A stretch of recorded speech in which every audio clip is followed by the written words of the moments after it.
Yeah, yeah, yeah.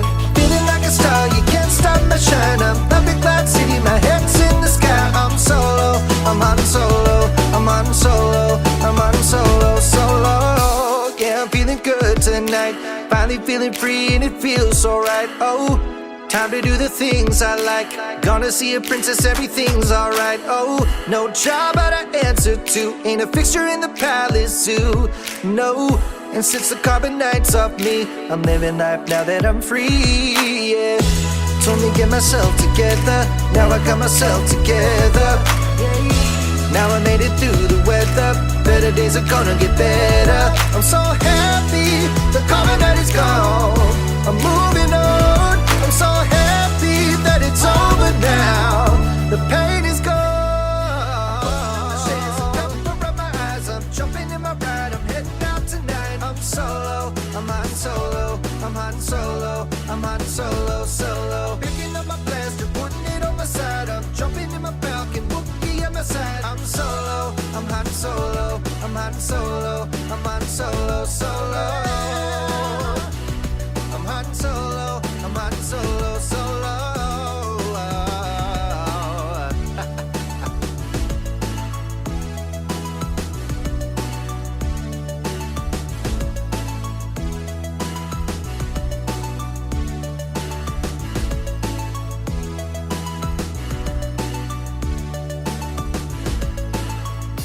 Now I'm feeling how I should. Join the alliance, it feels so good. Oh, stop feeling misunderstood. Back in the game, who knew I would? Oh, so fly time I spread my wings. Loving myself makes me wanna sing. No, oh yeah, yeah, yeah, yeah, yeah. Told me get my act together. Now I got my act together. Yeah, now I made it through the weather. Better days are gonna get better. I'm so happy the carbon night is gone. I'm moving on. I'm so happy that it's over now. The pain is gone. The shades are coming from my eyes. I'm jumping in my ride. I'm heading out tonight. I'm solo. I'm on solo. I'm on solo. I'm on solo. Solo. Picking up my blaster, putting it on my side. I'm jumping in my Falcon. Whoopie at my side. I'm solo. I'm on solo. I'm on solo. I'm on solo. Solo.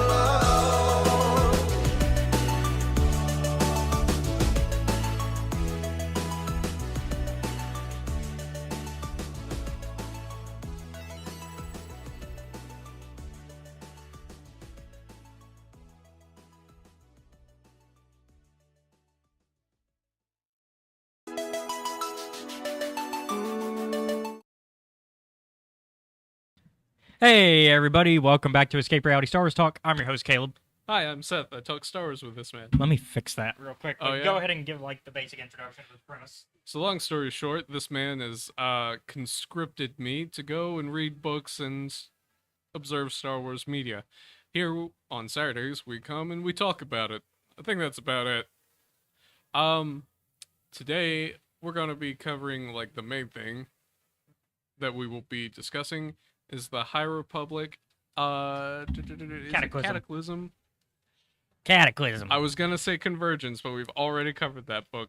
Yeah, Convergence was the first of the adult novels for this phase. We're also going to talk about the rest of what happened at Celebration, since we were only able to, talk about the first half of Celebration because Celebration was still going on last week. Yeah, last time on with Young and Scotty, which that was a great episode. I loved having both of them on. That was wonderful. Such a great episode. I love the guest episodes. They're always very entertaining. Yeah, they're always a great time. Because we always get great people. Yeah. We always, everybody's great. Let me pull up the first thing we're going to talk about. Because, well, we'll talk about something else first while I pull up the other thing. So, Bad Batch had their panel. Yes. We didn't really get much. It was mostly a let's look back on season 2 that had just ended. But outside of that, it was also a hey, season 3 is going to be the last season. Yeah, and I made the very like hardline statement Yeah. about, about needing to be able to wrap up your story with 3 seasons. Yeah. Which I think for the most part, yes. I think some shows though can get away with longer Yeah, I think we came to a because we talked about consensus Clone that, Wars. like, But anything like once you're hitting 10 seasons, then you're really. 7 for me. But like, yeah, 7 is I like think some shows have made it work though. I think even The Simpsons, and like while people say that Simpsons has fallen, I think it's not as bad as people make it out to be. And South Park has proven that over 20 seasons can work. yeah. But those are shows that also rely on what's going on Yeah, presently, so they very much That- keep relevant. doesn't count. But they're not always about that. Like sometimes they'll just focus Yeah. on what the boys are up to in South Park. Like they'll just focus on the boys. Like there's that last season they had the Japanese toilet episode, which is just Randy getting a Japanese toilet and them talking about how toilet paper is kind of irrelevant because like we're like one of the only countries that really uses toilet paper.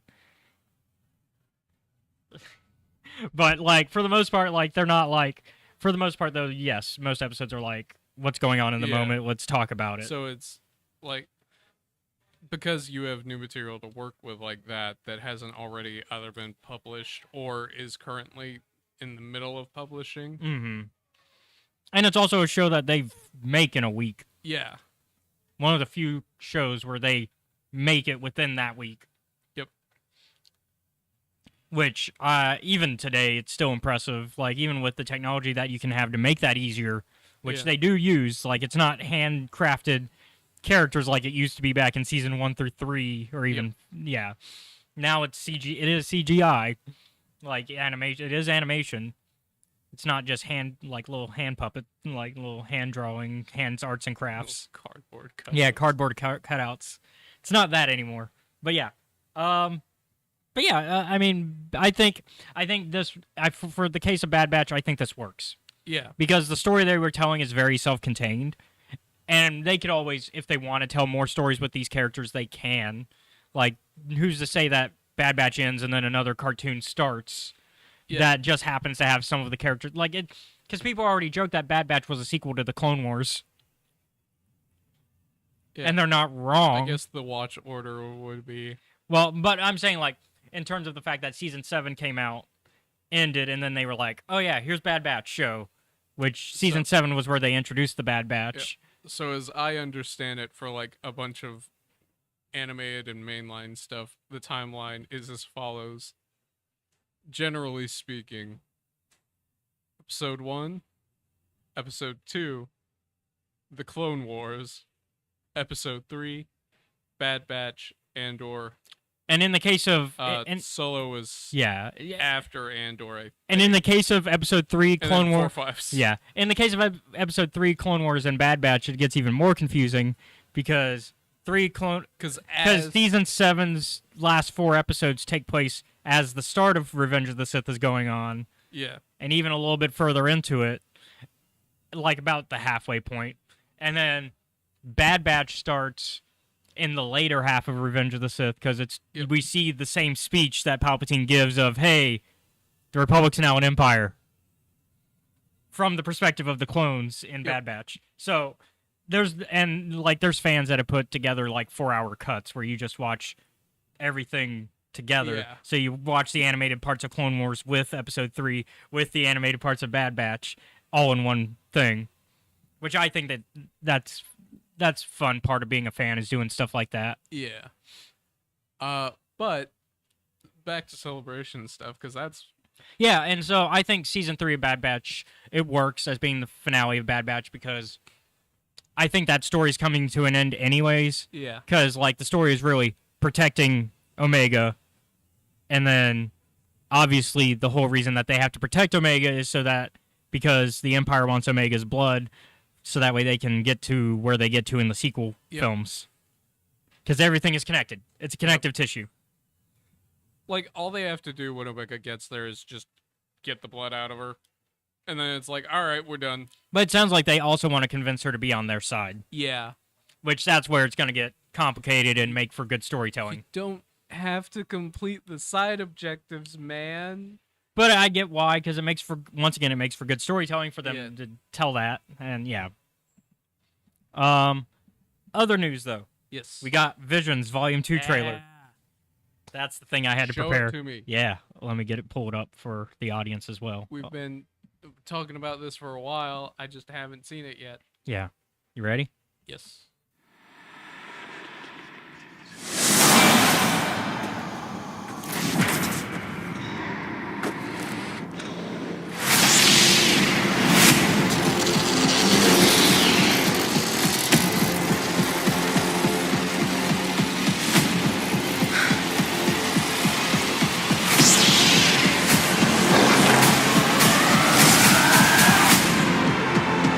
Everyone has an inner light. Follow the light. I always knew you were meant for bigger things. What if you just keep going? No need to fear. There are others like you here. I saw it myself. She has special powers. Can you get your porta potty Well, off the that's starting the Aardman line? one. That's Aardman if I ever saw it. Exactly. Don't be afraid. It's like Walter Force Grumman, be it's with you. Aardman. It's showtime. The storm is approaching. I can fight them. I'm strong enough now. No one is stronger than them. We can beat them.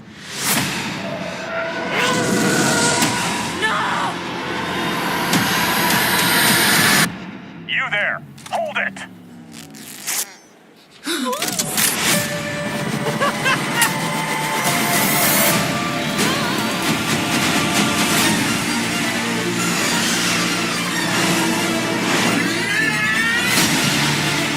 We cannot choose where our calling takes us.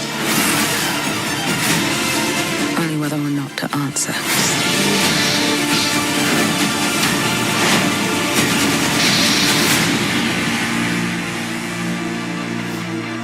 Star Wars Day. All right. So, excited? A bit, yeah. I mean, we didn't see our buddy Ronan, but that's because a bunch of new studios were brought in. That's fine, because it was never meant to be like giving sequels to the other stories. These are to bring more new stories, and I like it. I like what we saw. They did talk about during the panel. They did talk about some of the stuff, but I didn't want too many spoilers, so I didn't pay attention too much to everything. Plus, I was working at the time, so couldn't keep an eye on everything. But what I did hear, it excites me. I like everything that's going on. I like all the studios that have been brought in, and the animation looks great. So, What more could you want? yeah, what more could you want? And it's coming out on Star Wars Day, so it's right around the corner. Yeah. Next month.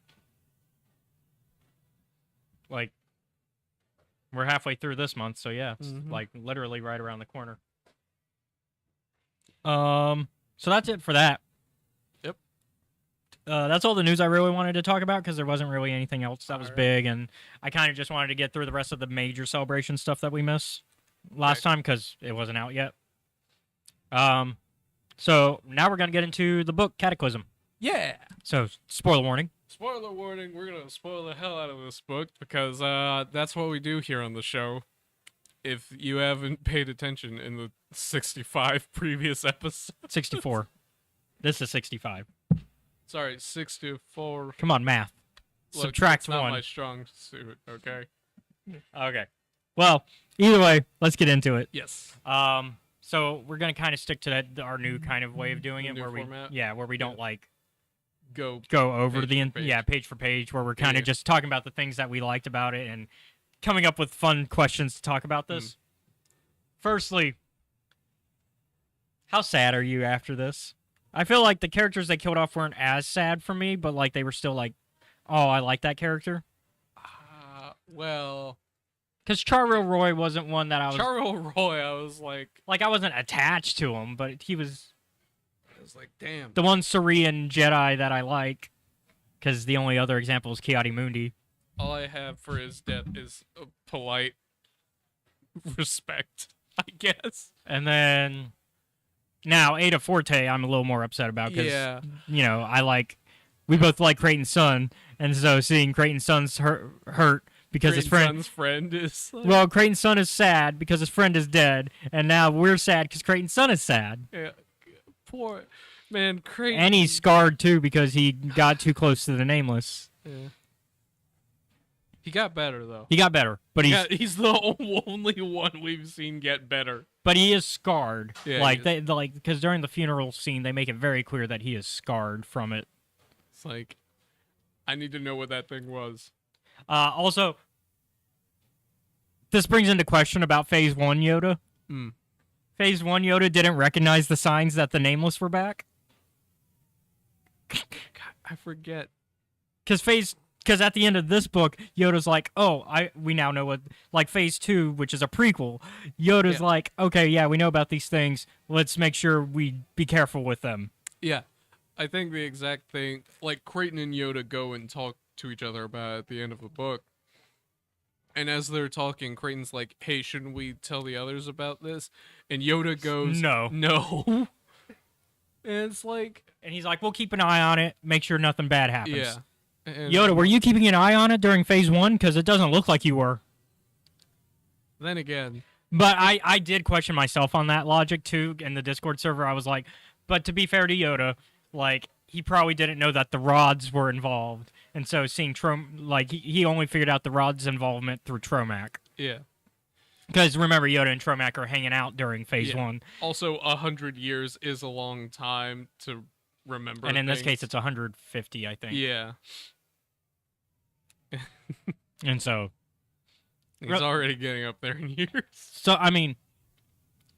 But I feel like he would have recognized some of these signs. Like, I figure he would have too, but also for, like, how much time happens in Phase 1. And who's to say in Phase 3 he doesn't say, hey, I didn't recognize, that's why I went off to do what I did in Phase 1. Yeah. Because most of Phase 1, we don't know what Yoda's up to. Yeah. He, like, fucked off for 90% of Phase 1, and everyone's kind of like, where's Yoda at? And they're like, we don't know. We're like, last we saw him, he went after Tromac. Yeah. And it's like... And then the next time we see him, he's with Tromac. They And crash he's the like, ship, and then "Hey." we don't see Tromac again. And then we don't hear from Yoda again until Midnight Horizon when he's like, hey, everybody gather up together. By the way, guys, I found my old research notes. I think I know what this thing is. We need to all gather together on Coruscant, like every Jedi. Like, all of you. This is a call home. Yeah. Like, literally every Jedi. Like, every one of you. This isn't I'm not fucking around. Granddad has called a family meeting. and now we see why. Because I think Yoda does realize the danger of these things. Because he was there. Yeah. He was on fucking should. He's seen it.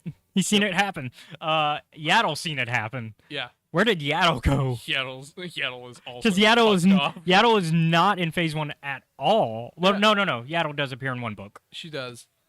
That's right. Because the only elderly Jedi who hasn't appeared in the High Republic yet that's long lived is Plo Koon. Yeah. Plo Koon's the only long lived Jedi that we haven't seen in Phase 1 or 2. He's doing something. Yeah. Probably, maybe he's taking that Baresh foul. Maybe. All right. So how do you feel about Orin dying? He was my favorite. Yeah. He was my favorite new character in this book. I'm like, you're a new character. I'm like. Did you predict he was gonna die? I'm like, I have a sense that they're gonna kill you off because you're too fucking happy. It's even better in the audiobook because they give him like this kind of like he sounds like a dwarf. Like they give him that dwarven like. Reading it, I was like, "There's no way this man is not like." Like Mark Thompson made him sound like I forget the actor, the guy from. He's in The Hobbit and he plays the uncle who comes in to save the day during the Battle of Five Armies. They made him sound like that guy, which he was another film I'm gonna say that he was in was Pocahontas, but He plays one of the buddies to Smith. Yeah. Uh, I was like, Because you haven't seen The Hobbit, so that's why no, I I'm haven't. giving. Although I have seen Pocahontas. Once again, Which is my church. Yeah, I mean, it doesn't hold up. Like, the music is great. Music still holds up. Except for that one song. Which one? You know which one. Oh, that one. Yeah, that Oh, song yeah. doesn't hold up. I mean, I get the point of it is that... Like, the entire point of that, I get, what that song is like, about. the point is that, yes, the song is bad. But also, why'd you make this song? They wanted to make a point about the time.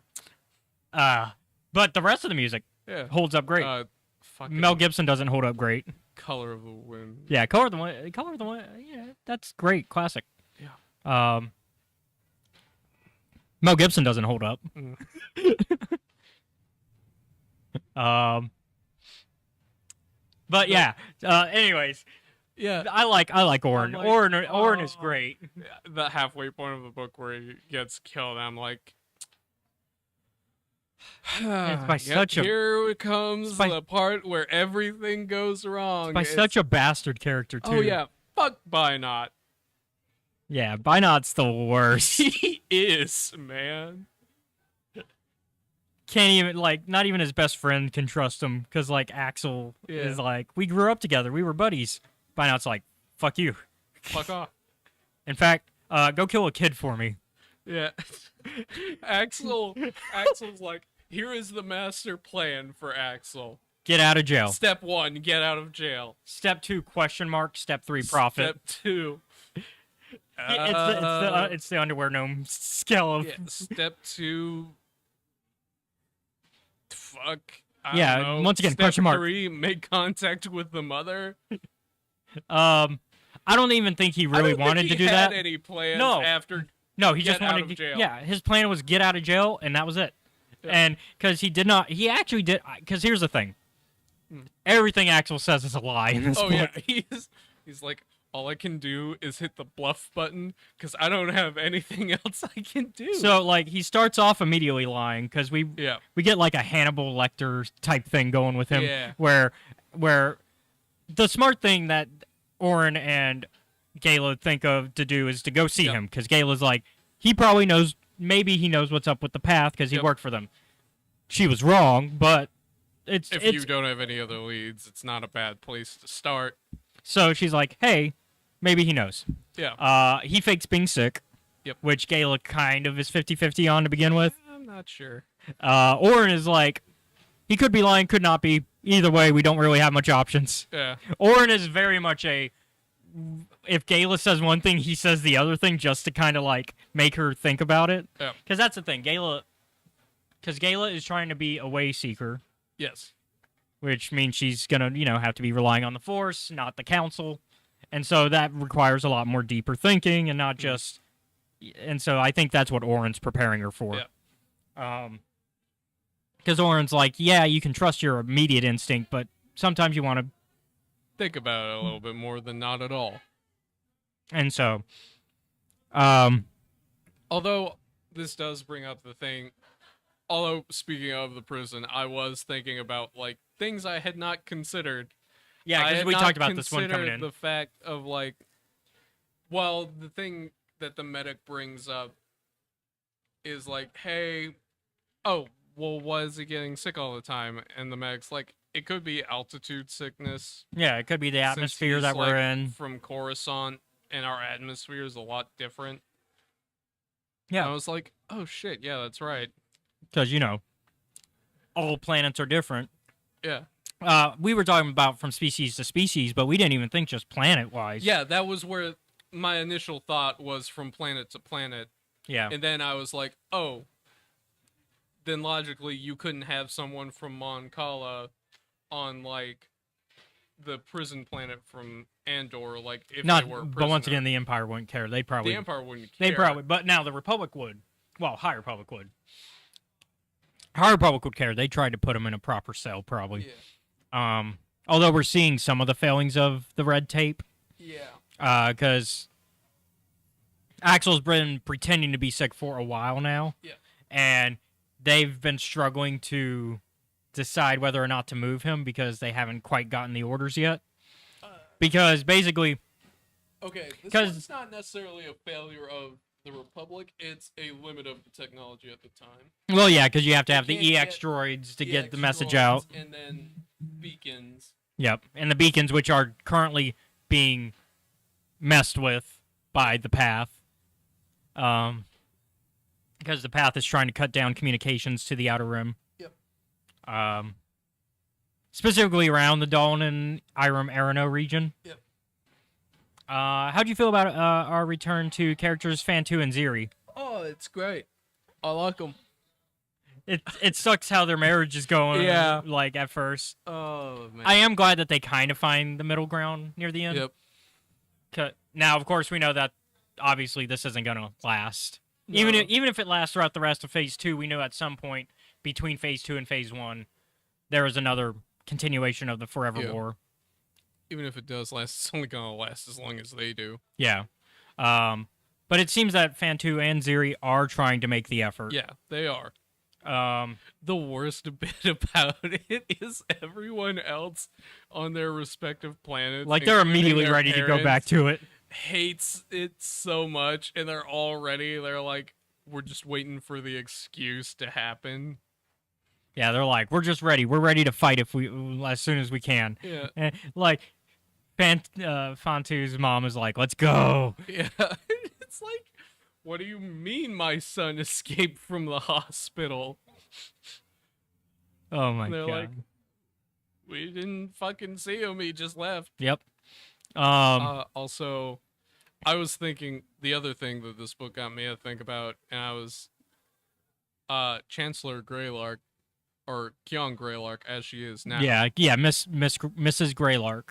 Yeah. Because I was thinking, she's no longer Chancellor by the end of this book. Yeah, she renounces her chancellorship for... Which is very, like, endearing of Yeah. why she does it. Yeah. And she's like, oh no, my son has gotten way in over his head.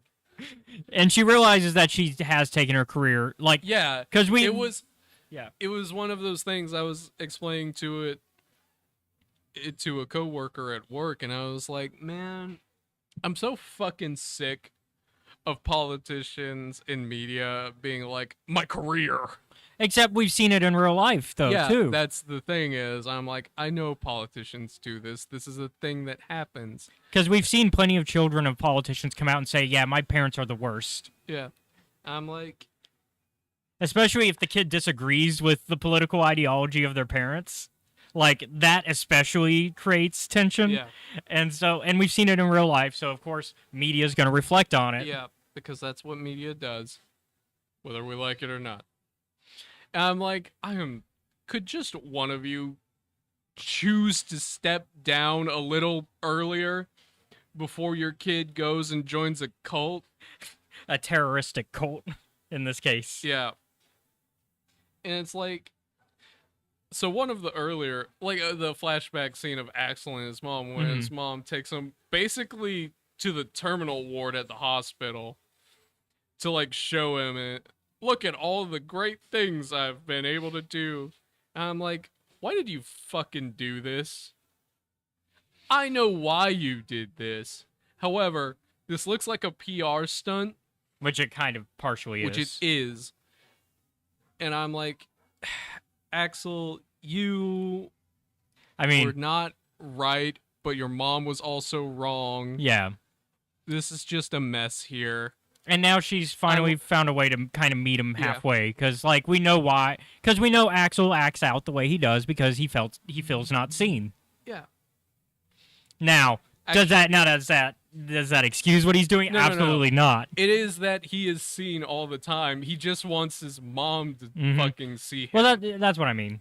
No, be more specific, Caleb. God damn it. You know what I mean. But yeah. The truth is, he's like, and even though he's seen all the time, he's he's in not public all the time. He's but not it's like, I don't want that. Well, I just want to be able to do things without like the shadow of my mom looming over my shoulder. Without the politics of it. But it's always there because it's attached to the name. Yeah. It's kind of like being... It's like being a Kennedy in today's world. Basically. Like, It's like- even if you're not a politician, your entire family is filled with politics. And it's like, I don't want to do that. Once again, Axel. Although I don't know any major Kennedys that aren't politicians. I think all of them are. Axel, So poor example, but Axel's like, I just want to be able to do stuff on my own and not have anyone judge me for it. yeah. Like, that is his entire thing. Can I go to a casino without being looked at and being like a reflection of my mother? And it's like, no. Yeah. It's like, please, no. Fine, then I'm gonna act out. It's like, but also it's like Chancellor Greylark is like, come on, kid. Well, yeah, and so going back to the prison stuff, she's the one that's having to decide between the fine line of Because everyone else is kind of like Chancellor Mallow and like the representatives are kind of like, well, we can ease up on him we could ease up on him a little bit. because he did Like, he's still staying in jail. like they were but like we didn't need to send him to hell prison. because basically the reasoning behind it is while yes he did almost bomb Arano, he did change his mind at the end and save everybody, and that's kind of the He logic. did get rid of like one of the worst weapons that someone has ever created. And so like they were like, while he did help create the crisis, he also solved the crisis. And so they were like, so maybe we go a little bit more lenient on him and, you know, put him in a white collar prison instead. Yeah. And his mom's like, you know, the problem with Keong is she has to decide between whether she's seen as a strong politician or a good mother. Yep. And that's the fight. That's the entire inner conflict for this book for her. Yep. Because if she chooses to be a strong senator or chancellor, it's I keep to my son being in the hardcore prison. Yes. But if I want to be a good mother, then I let him into the lighter. Just ease up a little bit. And the problem is, while her constituents and everybody are saying, yeah, he's up, she's like, but would y'all respect me for that? And Kyung ultimately decides he has to stay in the hardcore prison. Yeah. Mainly because, once again, she doesn't want to look biased. Because that's the problem, is there's either way she looks biased. Yeah. Either she looks, and she says that in the book. She's like, I'm fucked, so. Yeah, she's like, either way I look biased, so. It doesn't matter. Yeah. I guess I'll go with the harsh option. And unfortunately, that does mean he is going to stick there because because of the whole, it has to be a unanimous vote for him to go to the nice prison. Otherwise. Also, hello? Hi, Patrick. Welcome to the show. We're talking High Republic Cataclysm. Yeah. So if you haven't read that book, just a little bit of a spoiler warning. Major spoiler warning. Yeah, well, major spoiler warning. Be Yeah. talking about that whole book. Yeah, we're talking about the big spoilers. So I definitely recommend it, though. It is. yes. We'll discuss it at the end, but it's high up for me. Yeah. Okay, so we've already talked about how Binot is like the worst. Yeah, because Binot. What was the thing that like cemented to Ooh. Because for me, it's Is it the killing children? no, it's not the killing children. It's what he does to Quinn. Oh, I'm yeah. like, you fucker. Yeah, because originally You he's killed my therapy dog. Yeah, because him and his buddy are originally pretending to be like just regular ship. What was it? They were. They're just regular transporters. Yeah, haulers. Yeah, they're haulers. Yep. And they pretend that they got stuck out in space. Yeah. And so they're like a derelict ship. Yep. And the reality is they're the ones transporting the weapons that Irem and Arano are about to fight over, because they believe that the other is trying to start up the war by bringing up the weapons again. The same weapons Different from. weapon. Oh, It does it very different. okay. Yeah, it's a poison weapon though, right? It is also Yeah. another poison weapon, except what it does is fucking a lot worse. So So, what the original poison was from the way back Convergence. that one was aerosolized. Mhm. And it could basically work on Irem from one of not Irem. Whichever It was one is Arano. the water planet. Arano. Arano. They were like, hey, by the way, our scorpions over here, unlike the Thelfire scorpions, are super fucking dangerous, and we've aerosolized their like poison. Oh yeah. And they were like, we have this just in case, and the reason Axel decides to destroy it is because he takes one of them for Fantu, and he's like, Yeah, fuck he that, managed- no, we're not using that. Yeah, he feels bad after having to say Fantu. He's like, no one's using that on anyone ever. And so these haulers come in, Bynot and Guy? Gal, I think. Yeah. And so they're like, they have Clydobacter, which is an ocean killer. Yeah. Oh yeah. Arono is an ocean planet. Everything they have comes from the ocean. Yeah. And they're like, oh, if this gets on either planet that has water, it's fucked. Yeah. So we can't allow that to happen. And so, like, the immediate dead giveaway of them though is hilarious because like they're who's the first ones to encounter him? Is it Creighton and Ada? It's not Creighton. I think it's Charil Roy. Oh yeah, Chorra Roy and his apprentice Enya King. Inya. Yeah. They're like they're talking to him and oh my god, Gal cannot contain himself. Yeah. Gal is like immediately, I hate Force users, I hate them. I hate these Force. specifically Jedi, I hate these Jedi so much. and like And they're Bynot- such bad liars, and like Inya catches them in their lie, going, "Didn't you say you were from this place? But you mentioned that you hung out on Dona. That doesn't compute." Yeah.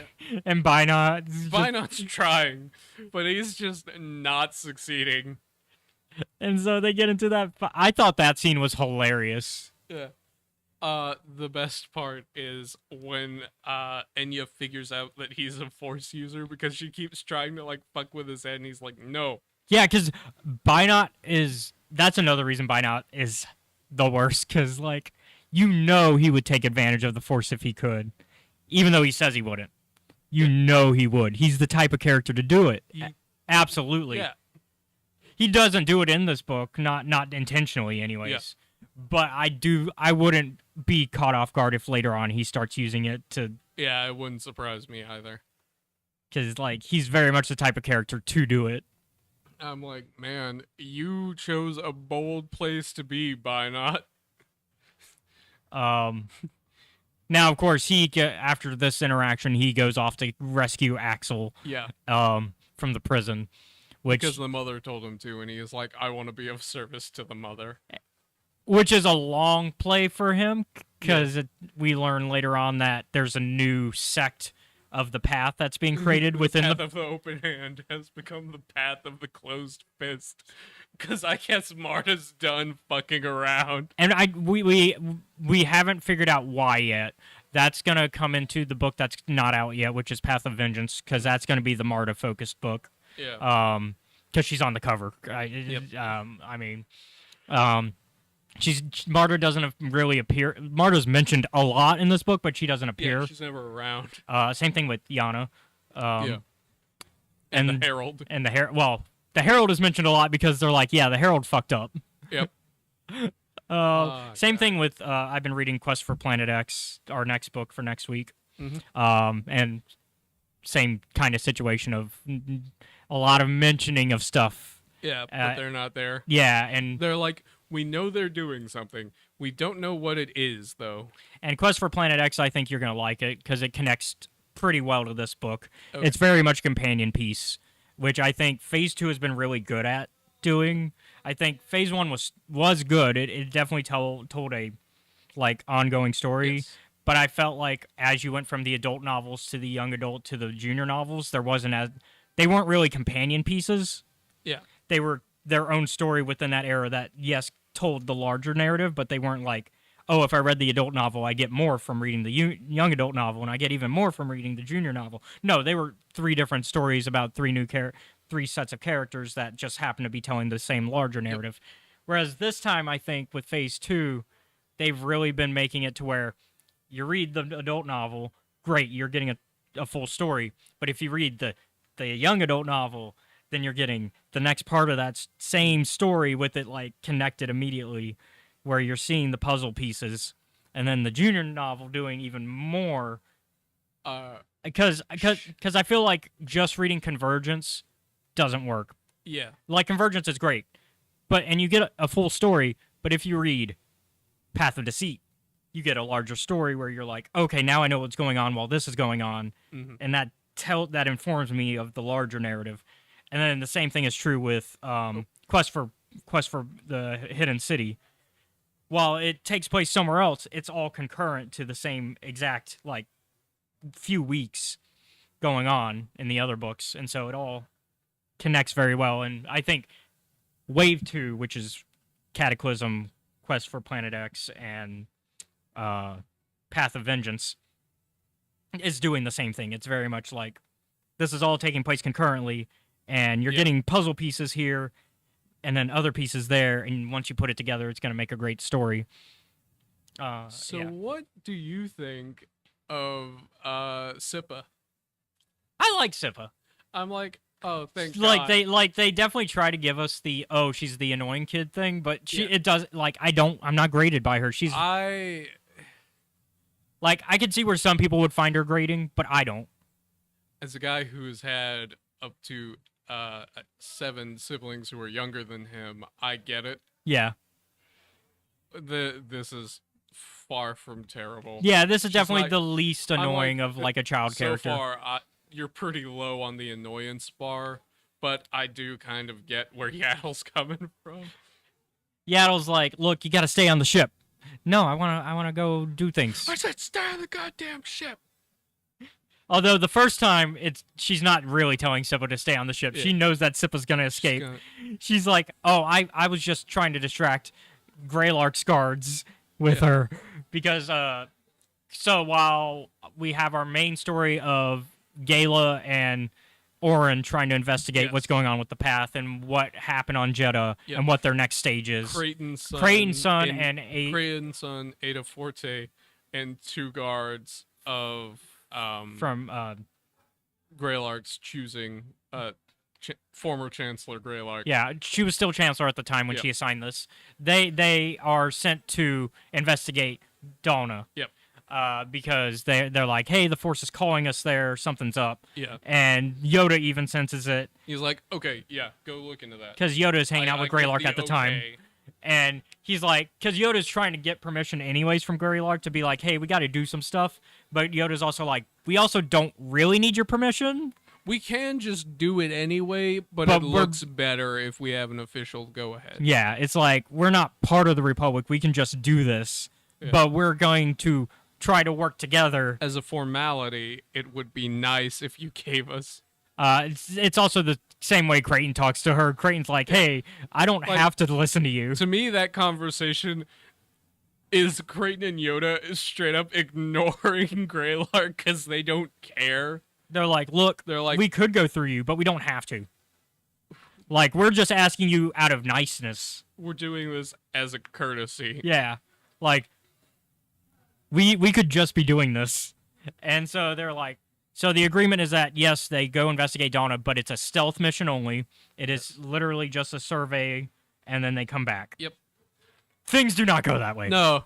At all. First off, Yaddle accidentally ends up there because the beacon's going down. Yaddle is having problems talking to Yoda. Communication. And all she hears is something about Donna. Essentially, it's like being caught out in a storm and having a phone call.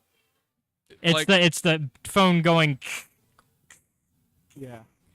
And so, like, all she hears is something about Donna. And she's like, okay. And it wasn't even Yoda talking to her when he said that. Yeah. Yoda was talking to Greylark, thinking that Yaddle couldn't hear. And he was like, yeah, we sent those guys to Donna. And Yaddle's like, Donna, okay, I'll go there. And Yoda's wait, like, no, don't. Yoda's like, no, wait, you're supposed to come to Coruscant with the kid. Ah, fuck. Because Yaddle's whole quest wasn't, like, her objective is to bring Sippa back to Coruscant. Sippa to Coruscant. Because she's basically Sippa's ready to get a master. Yeah. But But yeah, so everybody meets on Dalna, and they're like, But none of them know.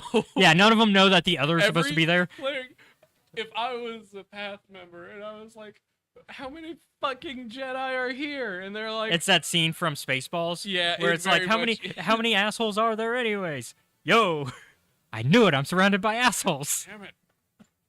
It's that scene, but with Jedi. Yeah. It's like, how many Jedi are on this planet? Yo, I knew it. I'm surrounded by Jedi. Oh. To be fair, To be fair, they knew at least one Jedi was on there because they killed him. Yep. Immediately. But that's because they were holding him prisoner. Yes. I'll It's be right like, back, but I'll let you kind of. Oh, man. Yeah, actually, we're gonna take a quick break because we're Yeah. about at the halfway point, and then we'll come back and kind of wrap things up.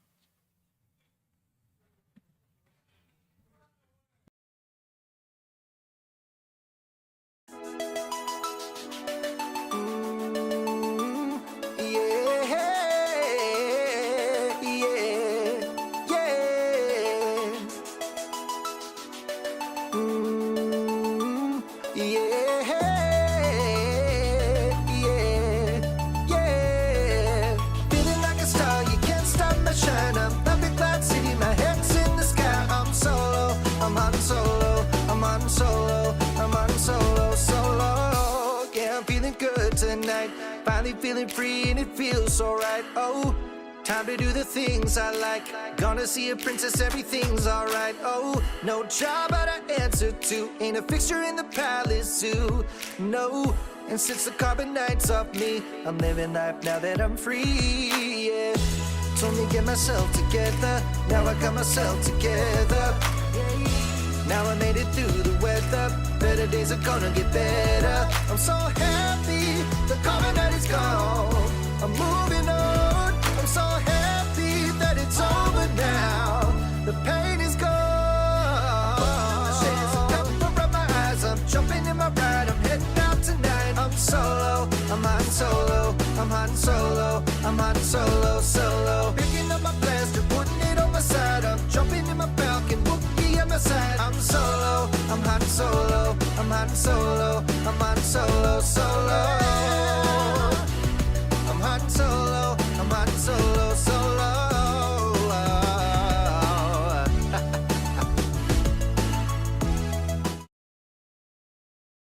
Sorry about that. I really had to do something. Yep. I'm ready to make some last few points though. Anything else you wanted to continue on that though? That we were Oh, boy. we were talking about the whole Dalna. It's like God. not the battle yet, but like the everybody running into each other because like Yaddle shows up and they're like, We forgot about Kenny from the Kenny Knight clan. oh yeah, the Kenny Knight clan with Enya and Charvel Roy. Because in order for them to run into Bennett and his group, they enlist a ride from Kenny and I forget the other pilot, PT. PT, and Kenny is fantastic. Yeah. So this man introduces himself as Kenny from the Kenny Knight clan, and they're like, "Oh, pleasure to meet you." And PT's like, "Don't listen to him. It's just Kenny. He likes to introduce himself in funny ways to people. Yeah."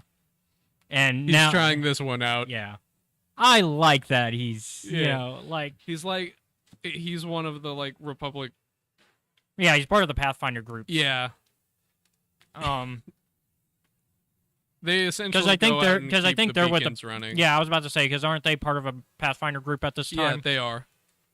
And so, which Quest for Planet X goes more into the beacons and stuff. okay.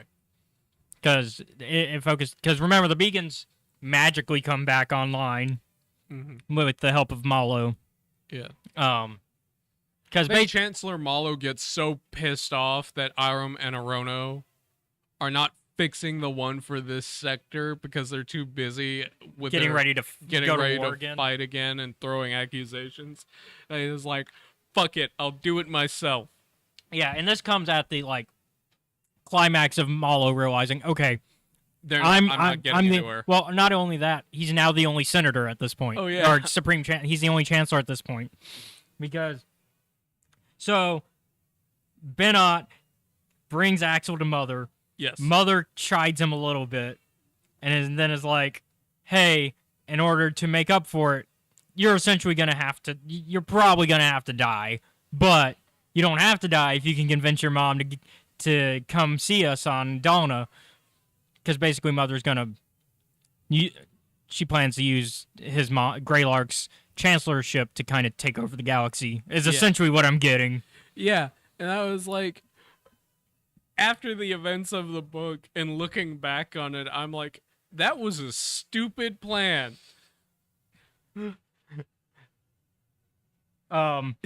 So because so basically great, yeah. Because I was like, you forgot wait, that was the Mother's plan, didn't you? No. I didn't forget that was the Mother's plan. The reason why I was like, that was a dumb plan is because that's not how being Chancellor works. You don't have the next Chancellor in training with you. Yeah, because basically it's not inherited by blood. No, it's voted. It's an elected thing. Yeah, it's elected official. Like, also, even if you have one of them, there's still the other one. What are you gonna do? Kill Malo? Probably. I mean, that is what they bring up. They're Yeah. like, we'll just fucking kill him. Yeah, because they're like, yeah, the plan is bring Greylark over, have her give up her chancellorship to the Mother, and then It's also not how that works. and then maybe kill Malo if he doesn't work with them. And it's just like, Looking back on it, it's like, this was a stupid plan. this was gonna fail from the start. Yeah. And then on top of that, it doesn't matter because Greylark's like, you know what? I'm gonna give up my Okay, chancellorship. Yeah, I'll come to Dalna. She basically called her bluff. I'm gonna go to Dalna. However, just so you know, from this moment forward, I reject my chancellorship. And it's already public. Like, this is By the way, this is a pre-recorded message, just in case. Yeah, like, the whole galaxy can see this. Yep. And It's like, the Mother gets really fucking pissed. she's like, Axel, did you plan this? And Axel's like, no. How could I? How You've the been fuck would watching I me. know? I haven't. When would I have had the time to plan this? It's like you said something to her, didn't you, when you called her? It's like, no, No, you watched me. you saw me. Yeah, like, this was not the most thought-out plan from the Mother. Oh, she. Like, what is the Mother's end game in this one? Like, what do you want? Like, also, where's Sunshine? on. Where is that motherfucker? That is a good question. Where is he? We haven't heard anything. Last I saw him was on Jeddah, but that was like before the events of the Battle of Jeddah. Yeah. Like, when he was sent Where'd he go? like, that was when he was sent as a scout to the convocation to be like, hey, the path is on the way. Yeah, and now he's gone, I guess. Sunshine Dobbs. I wouldn't be surprised if the Mother killed him. He's just hanging out on his secret planet. Because he has that. It's not a secret anymore, though. Like, because the Mother knows about it, obviously. Yeah. Like, the path knows about it. Like, all the path knows about Maybe it. that's where they ran away to.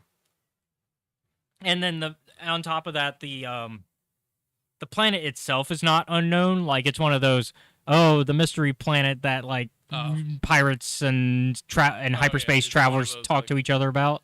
Fucking rumor planets. Yeah. From crime. Well, more of like, this planet is perfect. It's got like, it's yeah. like almost a promised land sort of deal, which Okay. is what Sunshine calls it, I think, or something like that. He calls it something similar to that. Something similar. He's like, I know how to get there. It's my little paradise. Paradise, that's what it is, yeah.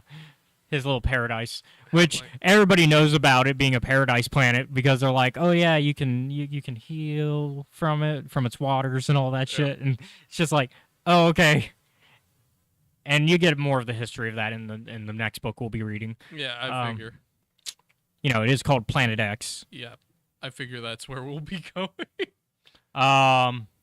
Like, the other thing I want to talk about is Jesus Christ, were the path fucking prepared for all of the bullshit they were going to do on Dalna. For Dalna, yeah. For a group that had left Donna entirely and now like was mostly back. Yeah. I'm like, I remember explaining it to Andrew the other night. I'm like, Andrew, they had fucking Sam Turrets, the Nameless, and just enough bodies to keep throwing. And honestly, They had Enforcer droids. And after reading through this book, I could see why the Dawnans They were like, do not like outsiders, and that. and especially Jedi. Yeah. Because The Dawnans that came to help, or just like regular people. And they're like, we helped the Jedi once. Like, and it went very it badly. went very bad. I can see why after 150 years, like a lot of it is twisted historically into like, yeah, this wasn't great. 'Cause that's just what happens with history and time. Yeah, and like nobody remembers that it was the path they were fighting. They just know we helped the Jedi. It didn't go well. Yeah. Which is an accurate summation of what happened. It's just not... Like, the Jedi technically won, but barely. Yeah, that's a Pyrrhic victory. Yeah. Like, it's very much a technicality. Yeah. For those of you who are listening in who have not heard that term before, a Pyrrhic victory is when you win, but lose so much that in truth the victory wasn't worth anything. Which... realistically, the Jedi only lost 3 people. Yeah. Well, I guess if we're going off of kill count alone, the Jedi sure did win, didn't they? Now, I'll tell you who lost. The Dawnans. Everyone else who was involved. The Dawnans. Yeah. But... And the Path definitely lost. The Path definitely. A big lose. The big L. The big lose on Dalna. Yeah. For everybody. Yeah, it was not great. And it's like, the arrival of Kenny and PT during the battle, I was like, I've never been so happy to see something. Yeah, and then, like, on top of that, we also have, Also, Ziri. Yeah, she's Ziri and Fontu. Like, Ziri tried diplomacy so hard. She tried. But they don't. That's the thing, though. The Path didn't want diplomacy. Like it was all in bad. Like the thing is, it was all bad faith discussion to begin with. Yeah. Like she comes in hoping to discuss things in actual good faith and be like, "Hey, we're here to find a peaceful solution." Nope, and the Path, in reality, like they pretend they're like, "Yeah, we'll talk in good faith if you give us a kyber crystal." Well, that's not. Well, that's what it comes down. That's what it came to. They're like, we believe in gifts freely given, and I'm like, and they're like, you fucker. Oh, did you see me tweet in response to Sawyer? By the way, no, I did not. So Sawyer put, did I miss something? Yeah, so Sawyer put, fill in the blank. I am the Force, and the Force is blank. Okay. And of course a lot of people responded. I responded with, I am one with the Force, and the Force is a gift freely given.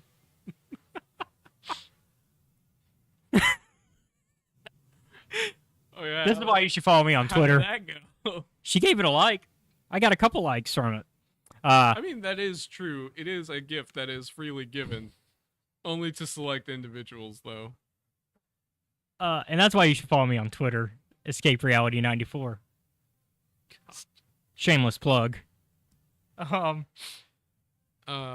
yeah, I am concerned about this path of a closed fist, though.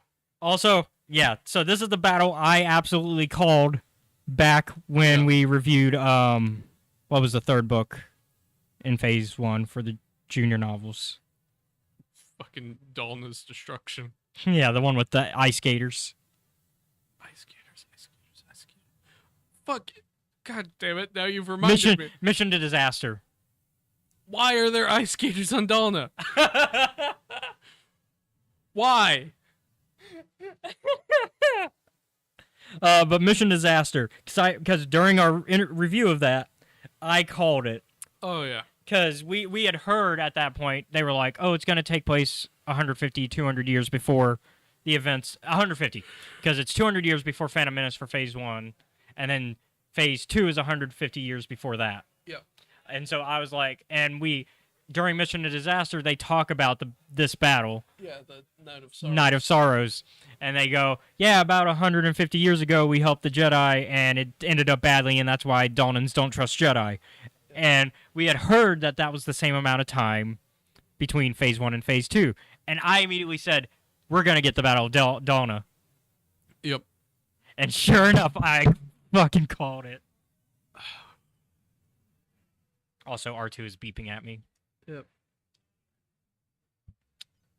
For those of y'all who are not aware, I have a R2 Tamagotchi that I have been tasked with taking care of. Yeah. He's still alive after 6 weeks at this point? Oh. Something is like Scotty that. Still alive? Yeah, Scotty's is still alive. The only one, well, I don't want to ruin whose has died. There is a death though, but I don't want to ruin it for that podcast because that's. I think we're waiting to reveal what's going on with the lives in that podcast and All right. where everybody is. Hold on, let me grab the snack from Yoda with R2 because that's the mini game I've got right now. What other major stuff do we want to talk about? Is there anything that They find out by essentially exploring the path that, like, they didn't just make one thing of Clytobacter. No, they made a bunch of it. Yeah, oh yeah. Yeah, they were ready to attack everybody. Yeah. Because, they believe it's like a rice like rice shipments or something like that. Yeah. And Gayla's like, no, that's not what this is. Like, she confronts Axel about it. She's like, did you know? Did you think that this was just rice shipments? Because it's not. You thought this was just food? Like, it's not.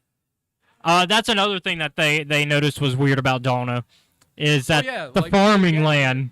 They're like, all this food is about to, like, Go bad. Go bad. Like, there's a huge harvest, like, there's, like, select harvest areas that they haven't harvested yet. Yep. And they're like, and as they're writing in, they're like, I think it's Charville, Roy, and Inya on their ship. It's Creighton. Oh, it's Creighton. Ada Forte, Okay, Creighton and Ada on their ship. Their arrival. attempted infiltration. They're like, hey, it's kind of weird that they haven't harvested that yet. Yeah. And they do surmise that maybe it's because they're bringing... Mother has so much money and income from whatever... They don't need to do that anymore. Yeah, which I think that's definitely what's going on. Yeah, Mother definitely... Also, the fucked up part of the strategy of we'll leave our old people out to be meat shields. Yep. I'm like, you know who wouldn't have a problem cutting through these? Poor old people. Elzar fucking wouldn't have any problem with that. Elzar would be looking for the Mother pretty hardcore. He's like, where is she? He would already be done by this point. He's done with them.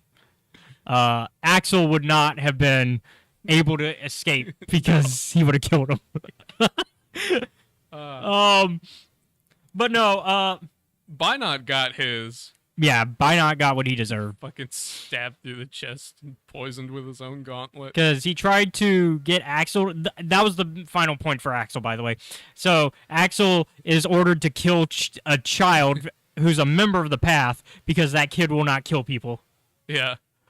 And he's like, I don't kill kids. I don't know if you know this, man, but I don't do that. Like, for any reason. Yeah. And Bynot, the fucking asshole that he is, has, like, essentially taken the bullet out of the chamber. It's one of those test things, because Axel's like, you know what, I'll shoot you instead.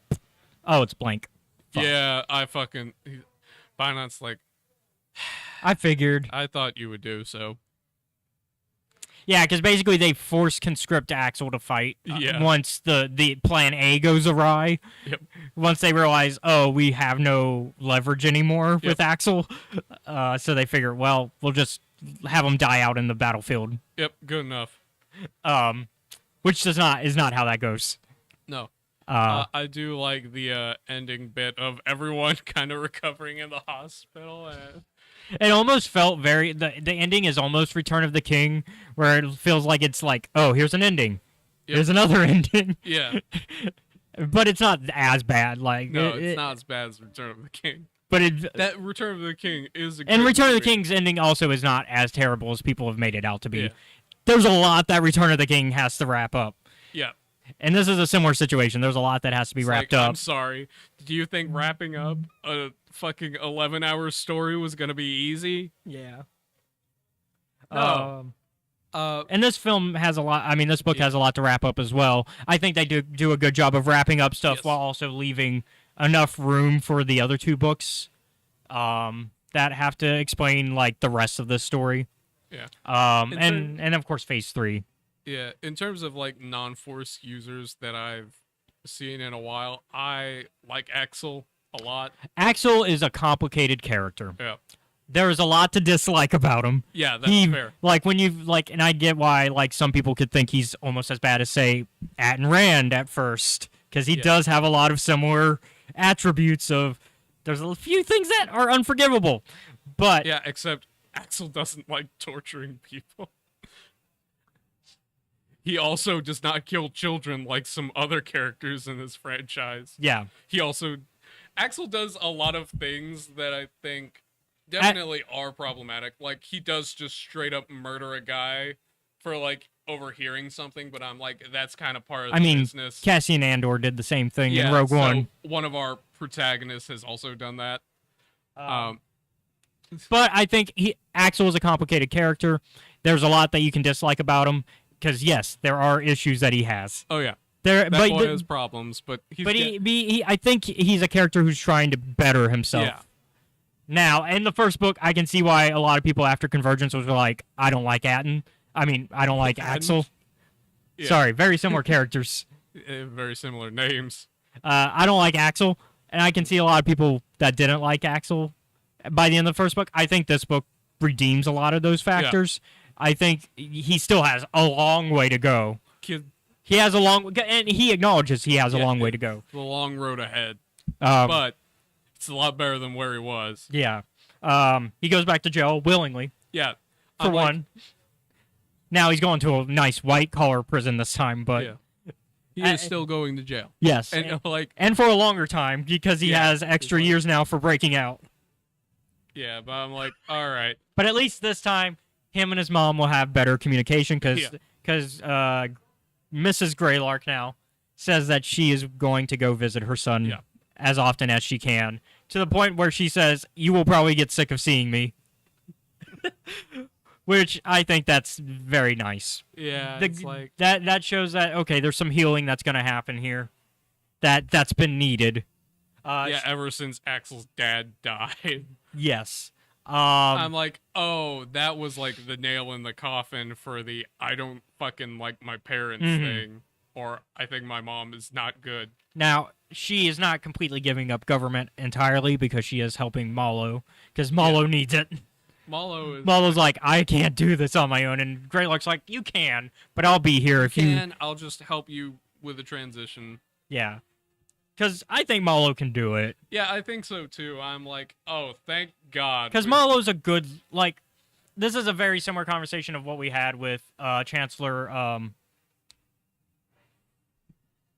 why did I forget her name? God damn it. It's because we've been spending time with with Malo and Greylark. Fuck, I'm gonna stop talking about the Chancellors for a moment, because I can't fucking say words right. Oh, I can picture her. I can see her face. I can't think of her name. Come on. We are the Republic. Her. Anyways. Yeah. We've discussed how, like, she is a good example of a Supreme Chancellor who is effective, but also is good. Yeah. Very rare in Star Wars. You either get one or the other. You either get somebody who's effective or you get somebody who is good. You generally don't get both. Okay. So, I'm just going to say the names of chancellors. Okay, and it's not Valorum or Palpatine. Yeah, and it's not Greylark or Malo. Who we got left? It's not Mon Mothma. Yeah. God. I'm going to cheat. Wikipedia exists for a reason. Starlight Beacon, she funded it. Mm-hmm. funded a lot. Sure did. Tried to get that Public fair. Republic Fair going. Yeah. She's on the cover for that for the out of print version of that book. God damn it! What is your name, lady? Fuck. You're very important. Oh, Lena So. Chancellor So. I didn't There even we finish go. looking it up. My brain clicked. Yeah. I love when that happens when I'm in the middle of looking something up, and then my brain's like, no, it's this. Yeah. I think it helps that Chancellor Mallow is. People just need to go and spend time in the Outer Rim. Yeah, Like, not as a politician, just like go out there and live. Well, if you are a politician in Star Wars. I think they were Go- both. I think they were effective as a team. Yes. Because Mallow knew that, hey, we need an Outer Rim outreach, and then Greylark knew, hey, we also need somebody on the home front. Yes. And that's why they worked as a team. The problem, I think, now is what we're going to start seeing Yeah. is, and it's something that Phase 1 kind of locked in, was that the Outer Rim kind of got ignored after this up until Phase 1. Yeah. Because And they tried to reach out again, but by the time of like, by that point, the Outer Rim didn't want them. yeah, it's like, we've been operating on our own. Why would we want you? And the other side of that is like, we can help you. Yeah. And we see that same situation occur again in the prequel era. And we see it, especially By the time of the we sequels, especially it has gotten like it's bad. 100 times worse. Like, because we're especially seeing it in The Mandalorian. Like, The Mandalorian is absolutely showing, hey, the Outer Rim does not care for the Republic. well, it's also this new Republic isn't capable of anything out here. Nothing effective, anyways. Yeah, so why bother? And any effectiveness that it could have could be seen as an overreach, Yeah. because we dealt with the Empire, which was the most effective in controlling the Outer Rim, but Surprisingly, in they a were also tight clinched, you can't do anything Yeah. sort of way. Too much red tape. and it's like, And that didn't work for the Outer Rim because the Outer Rim was so used to their freedom yeah, at that point. it's either you Yeah, overreach into the Outer Rim, or the Outer Rim will come to you, yeah. And so, because people can't leave things alone. That's how people are. yep. And even then, the Empire didn't completely control the Outer Rim Yeah, no, because they gave a lot of territory. They let the Hutts keep their territory. yeah, They said any criminally owned planets are still criminally owned. We're not gonna we're gonna as long stay out as of the way. as long as the Hutts give us basically like protection payments. Then we'll leave them to their own devices. Yeah. As long as you can give us protection payments and not interfere in Imperial territory, all yours. Yep, you can do whatever you want out there.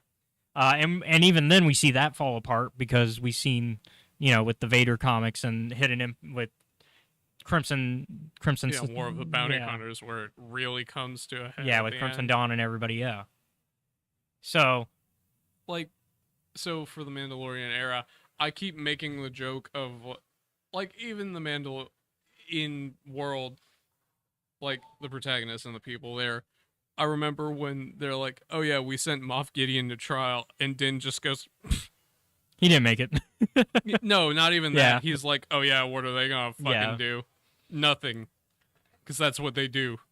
Nothing. And I think, and we're Like- also seeing, without giving any spoilers to The Mandalorian right now, because this isn't the Mandalorian episode of our podcast. no, it's not. We're starting to see what happens also with the lack of oversight in the Outer Rim, Yeah. because there has to be a balance. There has to be. And I think the High Republic era is trying to find that balance. Like, the High Republic. The High Republic era is trying the closest. So hard. It's the closest. But the people that they are encountering are like, But there's groups things like the just Path keep and the going Nihil that don't. wrong. Yeah, there's groups like the Path and the Nihil who don't want interference there. And I'm like, they're I get not it. the voice of the majority either. Like, the majority No, of they're people not. are fine with the Republic coming in because they do see the benefits, they're either fine with it, or indifferent. they're either pretty okay, they're pretty accepting of it, or they're like pragmatic enough Yeah. to see like, And I think realistically the day-to-day person is indifferent. yeah, it's the criminal syndicates and the people that are harmed by the Republic coming in, because there are also everyday people that are harmed, not just criminals. And they're like, and those are the "Go people who away, are annoyed by please." it. Yes. But most everyday people are indifferent. Probably, yeah. They're like, oh, a change of government. Okay. They're like, this doesn't change too much for me. I might have to change how much I pay in taxes, but okay. Yeah, whatever. It's fine. As long as you... As long as my money's doing something. It's basically, as long as you guys come and get your 200 credits a month and leave me alone, I don't care. Yeah. It's got to be better than the huts. Yeah, that's your alternative. Your alternatives are Wild Space or the huts. Yeah. And so, I mean, and like I said, in Mandalorian, we're starting to see the consequences of this, honestly, millennia-long conflict between a form of government and the Outer Rim. Yeah. Because that's the thing. This is just a forever conflict between controlling the Outer Rim. Yep. Apparently, I guess, is what Star Wars is really about, is the Outer Rim just getting under control. Star Wars is like a space western most of the time. Was the Outer Rim. The Wild West. The Outer Rim is... I would say Wild Space is more the Wild West, but... Yeah, but we never go to Wild Space. Yet. So the closest we get is the Outer Rim. We go into Wild Space maybe every once in a while. With Thrawn and stuff like that, yeah. Yeah. But that's a rarity. But and in a way that makes sense because Tatooine is part of the Outer Rim. Yep. And what's our most iconic main location for Star Wars? It's always the Outer Rim worlds. Yep. Like, I think the prequels are the exception to that rule. Yeah, they are. Because the original trilogy is all about the Outer Rim. Like, we never go to a core world. No. Sequel trilogy is all about the Outer Rim. And in this case, a little bit of Wild Space, because that's where the First Order's hiding, is the Outer Rim and Wild Space area. Yeah, like right on the border before things get all fucky. And so, once again, and we never really go to a core world. We see a core world get destroyed. Yeah, but that's it. Because, Hosnian Prime is core world. Like, as I understand it, you switch genres, essentially, when you get closer to the core. Most of Star Wars, as I understand it, is out in the Outer Rim, which is the Wild West. Yeah, it's like a samurai western world. It's like welcome to like cyberpunk space noir, and a lot of thriller. Yeah, a lot of political thriller. Yeah, yeah. Which I do like that we get those differences because it's realistic to no one universe is going to be one genre. Yeah. Like, the real world is not one genre. It's a amalgamation of genres. And so the same can be true of any fictional universe. Yeah. And so I don't have much else to say. Yeah, today. I think we pretty much covered it. Yeah. I mean, excitement for where the High Republic journey is taking us. Yes. Very much so. Yeah, I like where we're going. I'm excited for Phase 3 to kind of wrap up this story arc. I think even after Phase 3 is done, we're going to get more High Republic era stories. We just won't get stuff that's like part of a larger narrative. I think Phase 1, 2, and 3 are a larger narrative. And then once that's over, we're going to basically just get stories that are set in that era, but aren't like a big story. Because this is all one big initiative. Because this is, Project Starlight. Wait, no, that's a different thing. It was I just lost the name of it. Luminous. Project Luminous was what it was originally announced as. And so this was, this is all part of that project. Well, I think once that project is over, because Phase 3, I think, is going to absolutely be the end of the project. We're not going to lose getting High Republic stories. No, we're not. I don't think we'll have a mainline comic anymore or anything probably like that. Not. But we're going to get more. We'll probably get more smaller books that are in that era that are like about other characters that happen to be around during that era, or even some parts of that era that are blank still, like, because we're still going to have, like, so many years that are blank between the end of Phase 3 and the Acolyte. Yeah. Just, I mean, just on that alone, not even getting all the way to Episode 1, because Acolyte is still 50 years before Episode 1. Oh, boy. So, ooh. Mm. I thought of some characters that could appear in Acolyte that... Okay. So, but yeah. What we rank in this one? Okay, so here's where I gotta start talking about my opinions on this. Mm-hmm. This book might be my new favorite. Okay. So, I will have to give it the same score as my previous favorite. It's gonna get a 9, maybe 9.5. All right. Because it is currently tied with Fallen Star for my favorite. Okay. Because I think it's that good. I think now, can you read it on its own? Probably not. You still probably need to at least read Convergence. But the same is true of Fallen Star. You can't really just read Fallen Star on its own. But I think for the most part, it's a great story. There's a lot of new characters that are great, a return of characters that we already like that are written very well by an author who hasn't written them yet either. Mm-hmm. This is her first time writing these characters. Lydia Kang. Yeah. You did a good job. Yeah, Lydia Kang did great. I think we announced that she was doing some stuff in Phase 3 last week. And then on top, she was doing the in Star Wars Insider short stories. That's Okay. what we announced. All right, So she's taking over for that. And I think she also has a book somewhere down the line as well. But George Mann's getting the first adult novel, which I think he's earned. He's earned an adult novel. He's done so well at this point. Yep. But we praise all the High Republic authors. They're all so good, and they all deserve to have adult novels at some point. Because that's not to put down the young adult and the junior novels, because I think those are just important. It's just the adult novels tend to get more eyes on them. Yeah, I would say so too. But where would you put it? Probably not as highly as me, but it's been a while since I've said this. I'm gonna give it a 10. Oh, okay. So this book is pretty much perfect. Yeah. See, I would give it a 10, but I never Look, I have set the precedent before in the past that occasionally I will give things a 10. And meanwhile, I'm However, the one who's I've only done that 3 times out of the 54 episodes. And two of them are High Republic projects, because similar to me, I guess this is tied with Fallen Star. You know, I was tempted to joke earlier that the actual number I was going to give was a 3. But no. I forget, what was the other project? Was it Ronin? I think it was Ronin.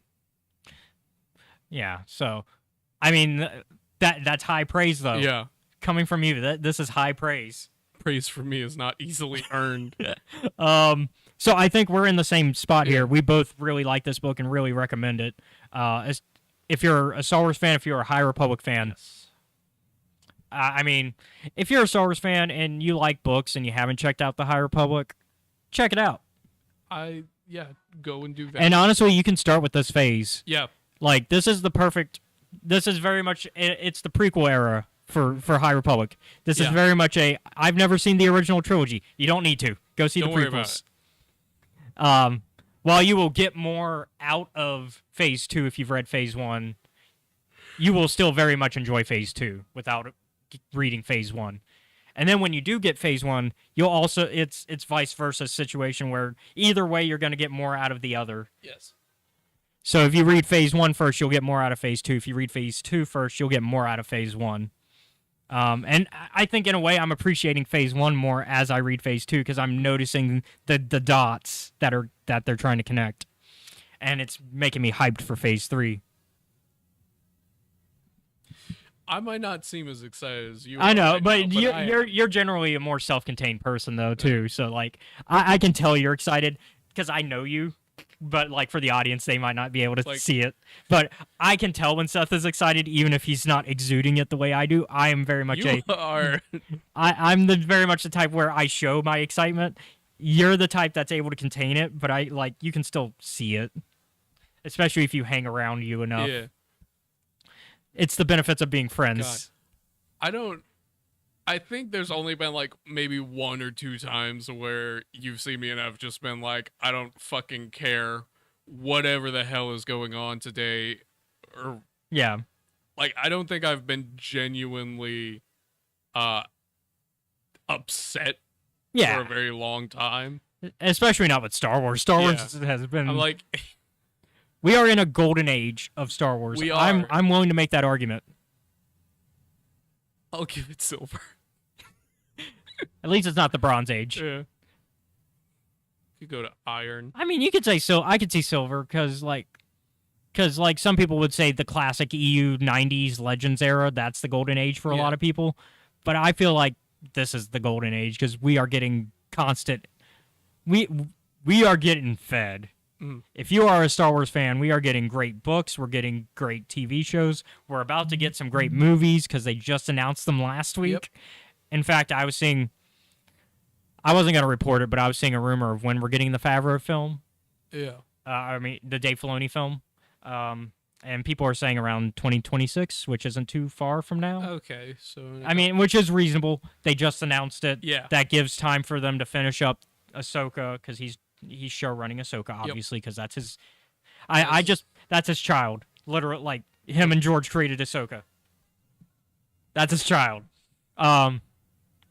Which I just posted, I reshared a video on Facebook from my first and only celebration that I've gone to, which was the post, which was after I'd gone to the Rebels panel, and they announced that and Dave tried to pretend with the Ahsoka living thing, because back then we didn't know that Ahsoka was for season 4. Oh, okay. And so it was the last season. It was them announcing, hey, this is going to be the last season. And at the time, we did not know Ahsoka was alive yet, because we all thought that Ahsoka maybe died in season 2. But there was a lot of rumors that Ahsoka was still alive because of the way some stuff was shot at the end of the episode of where we thought she died. And so there was a common shirt that was around that was Ahsoka Lives that fans had.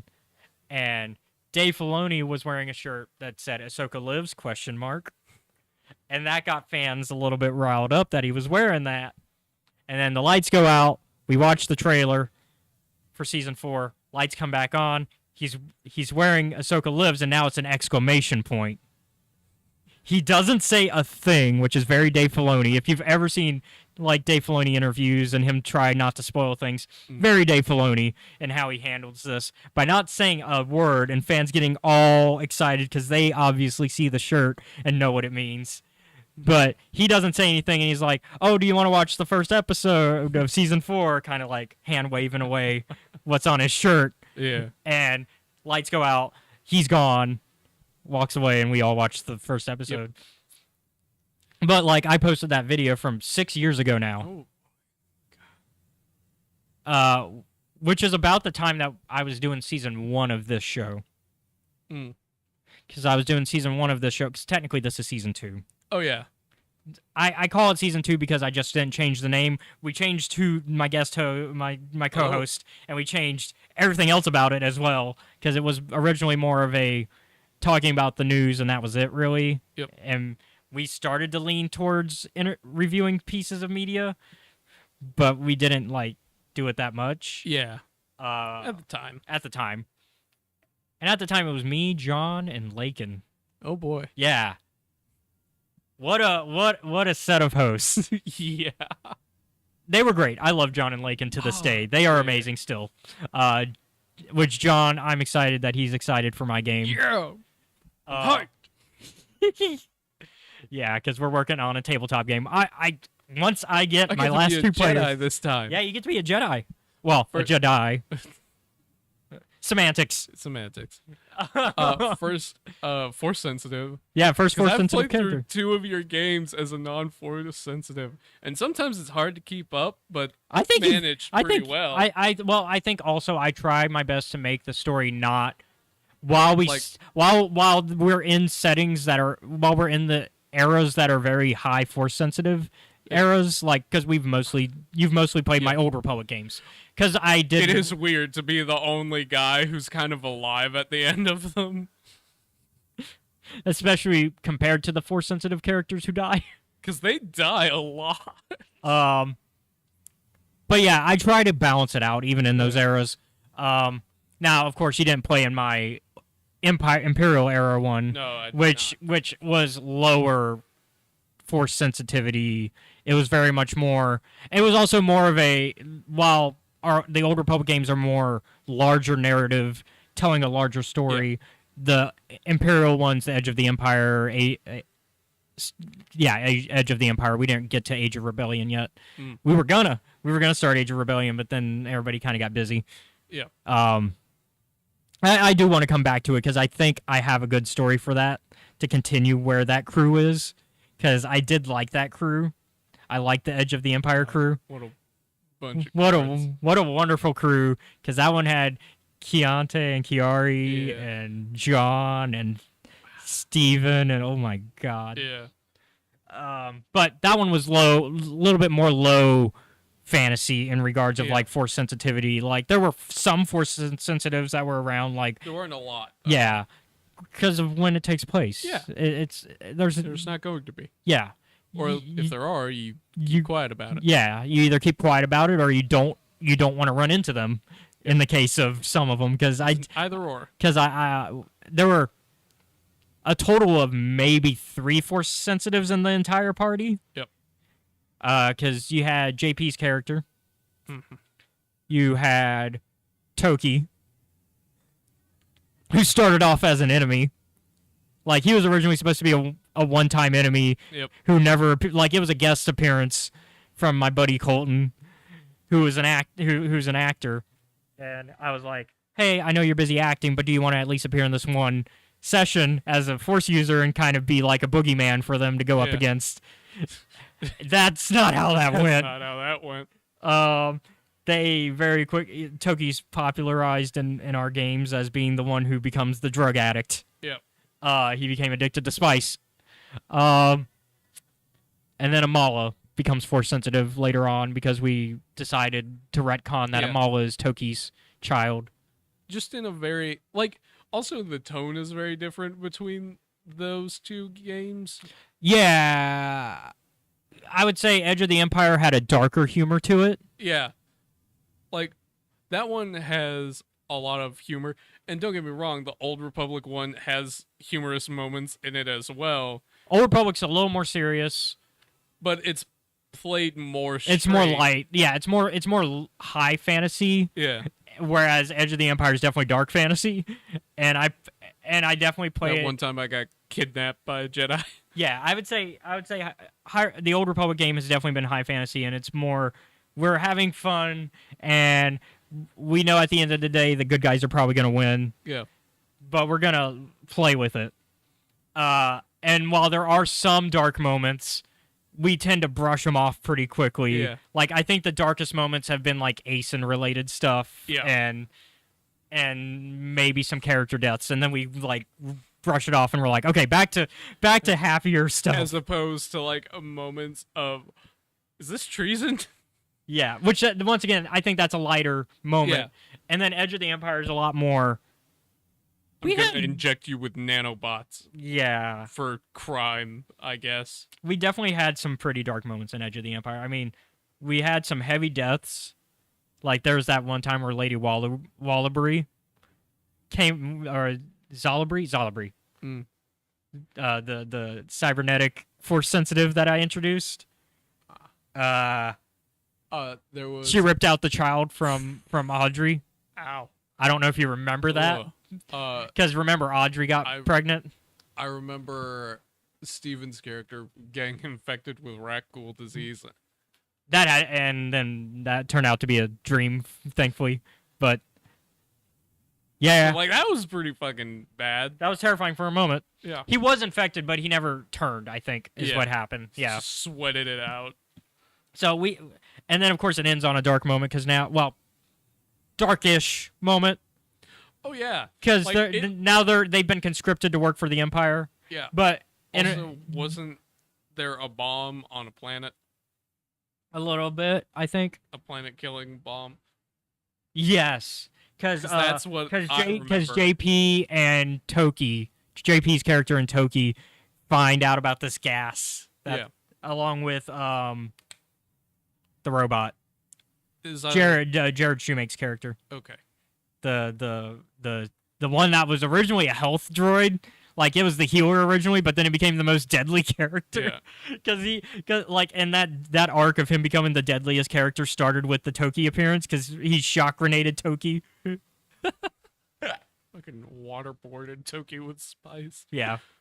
But anyways. Yeah, we're running over we should time. probably, like I said, next week we're going to talk about Quest for the Planet X.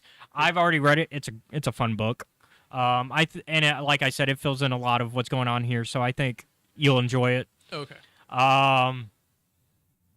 No guest, and I can't think of anything else regarding next week. So let's go ahead and do our usual little shout-outs. I like to thank our Patreon members and Twitch members. So thank you to all of you guys that help out. We appreciate everything that you do for us. So, of course, we got Jennifer Brantley and Matt. Yeah. Thank y'all. And then we want to appreciate it. Yeah, we appreciate everything you do for us.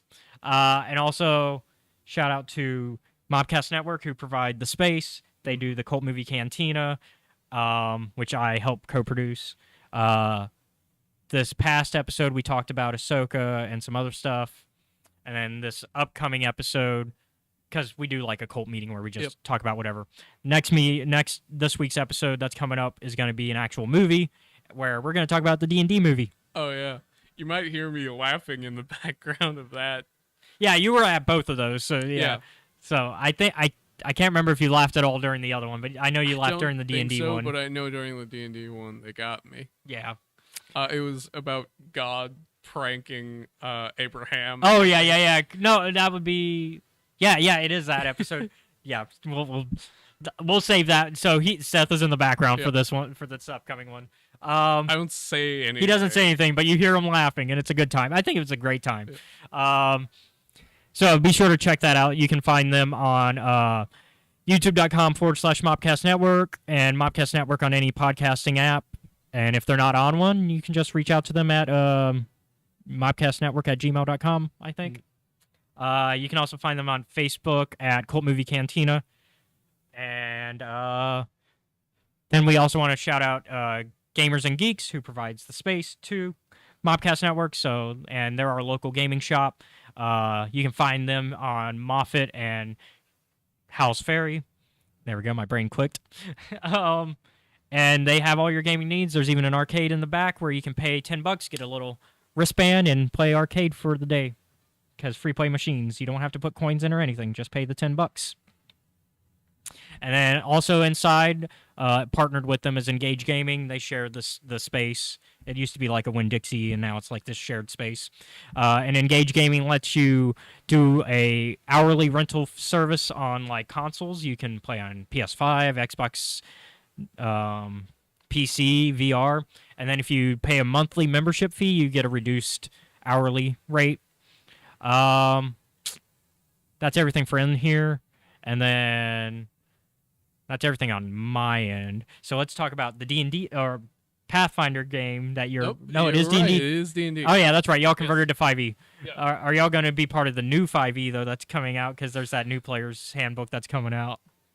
Probably not. I don't know. I think it's all adjustable from what I've heard. Maybe not. Anyways, but yeah, tell us what's going on with your game. You can catch me over on Sundays at the Steam in all caps _dungeon, where me and a bunch of friends play D&D.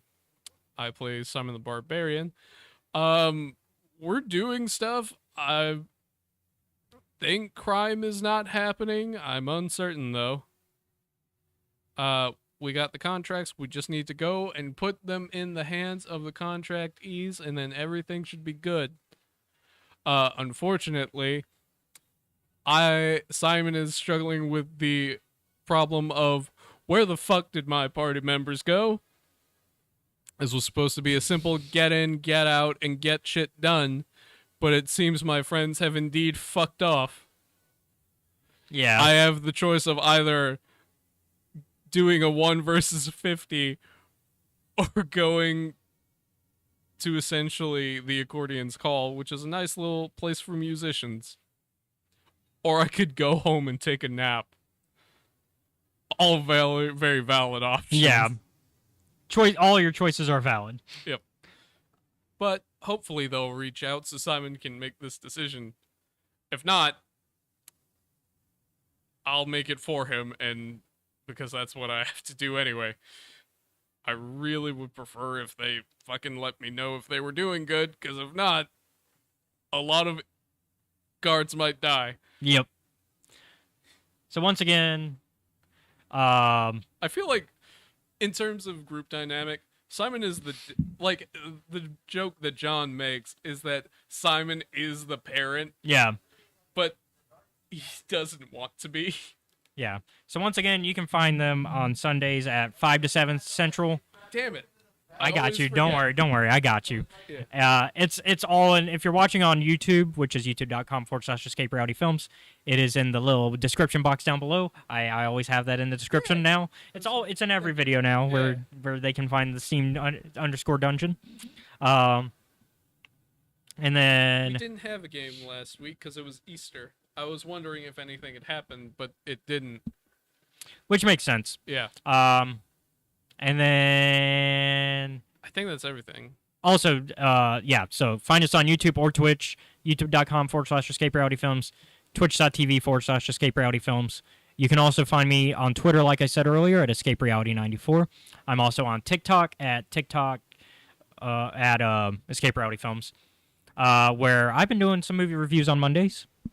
So far, out of the stuff that I've reviewed over the history of me now reviewing films, I've done Scream 6, I've done Shazam, I've done... What stream am I on with you at this point? You've watched all of them except 6. Okay. So you're almost caught up. 6, the only reason you haven't watched 6 yet is because it's still in theaters, and there's... Yeah. It's doing pretty well, though. I kind of want to go and see the new... The new Mario Brothers film was good. I enjoyed that. Well, not that one. It's the new horror one. Oh, the new Evil Dead that's coming out next week?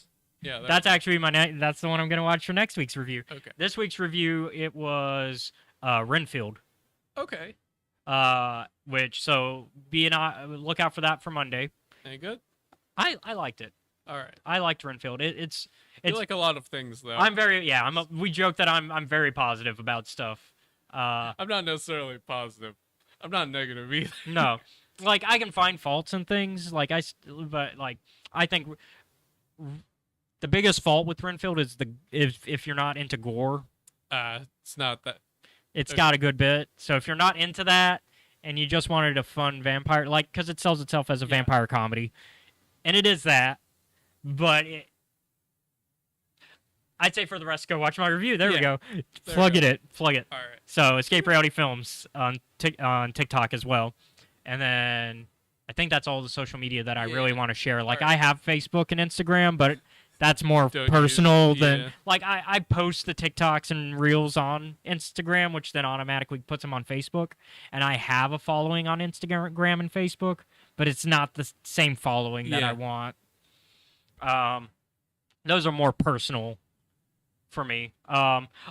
Discord. Become a part of the Discord. Yes, that's right. It is open to the public for the most part. And so we're it's becoming more and more active. Yeah. Slowly. It's slowly becoming more active. The